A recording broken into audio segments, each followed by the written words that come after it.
এক সেকেন্ডের জন্য একজনই বসাতে উঠবে। যদি হয় আপনারা গুলি করে আমাদেরকে মারতে পারেন, কারণ আপনারা দেখেন আপনারা প্রশাসন আছেন, এ পর্যন্ত সুন্নিদের ইতিহাসে কোনো প্রশাসনের বাইরের গায়ে হাত কিংবা কোনো আইন শৃঙ্খলা বাহিনীর গায়ে হাত এই ধরনের কোনো ঘটনা প্রায় পর্যন্ত দেখেন না।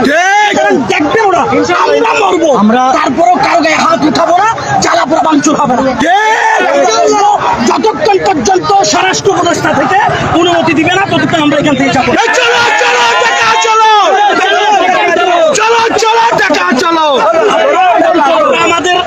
আমাদের নিরাপত্তা বাহিনী আপনাদেরকে আমরা সম্মান করি, আপনাদের প্রতি আমাদের কোনো বিদ্বেষ নাই, দেশের প্রতি রাষ্ট্রের প্রতি যথেষ্ট সম্মান আমাদের আছে। এখনো কোনো ভাঙচুর হয় নাই, আপনারা কয়জন কন্ট্রোল করবেন বলেন? কিছু হয় নাই, কয়জন?